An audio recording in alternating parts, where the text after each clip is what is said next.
There are many strange phenomena that emerge in higher dimensional spaces, one of which is how hypervolume behaves as the number of dimensions in geometry increase.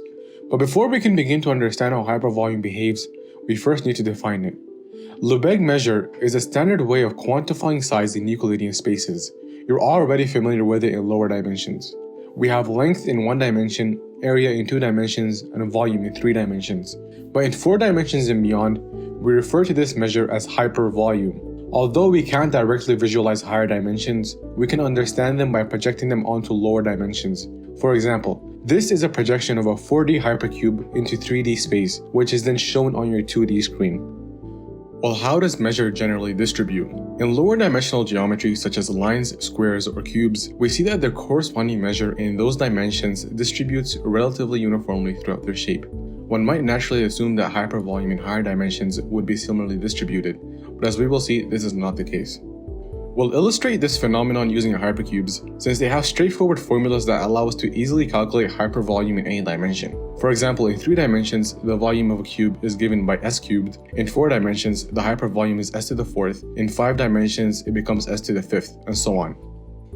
In order for us to understand how the hypervolume of a shape behaves differently in higher dimensions, let's look at the outermost part of the shape, which we'll call its boundary region. Imagine taking a shape and placing a smaller version of itself inside. The space between these two shapes is our boundary region.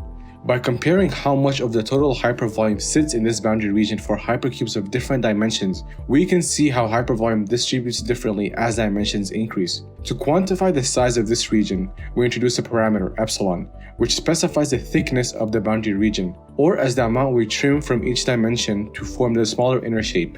We can then compare the fraction of the total hypervolume that lies in the boundary region as dimensions increase. The hypervolume of the boundary region is expressed as the total hypervolume minus the inner shape's hypervolume.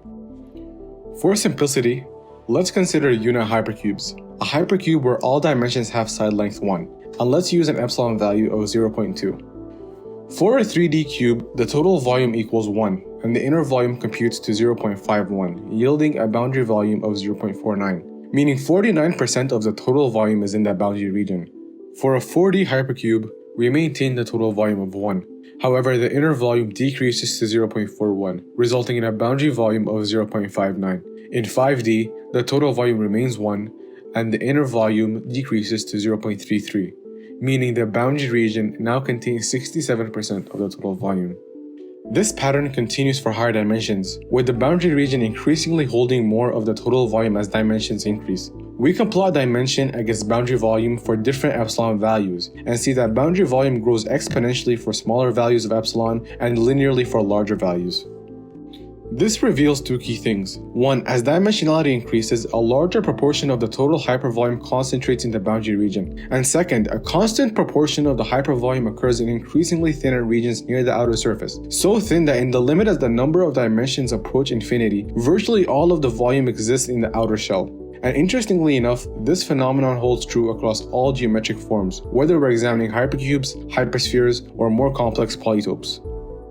But why does this happen? The underlying cause stems from what is known as the curse of dimensionality. As dimensions increase, many intuitions break down, primarily due to 2 key factors. Firstly, the number of possible directions to move away from the center increases exponentially with dimension. And secondly, points become progressively more dispersed, resulting in increasingly sparse spaces. I think it's important to also note that the curse of dimensionality shows up beyond only theoretical geometry, having significant implications in other fields. For example, in machine learning, data becomes sparse in high-dimensional feature spaces, or in optimization problems where search spaces grow exponentially more complex. Also in statistical sampling, where higher dimensions demand substantially more samples for accurate estimations.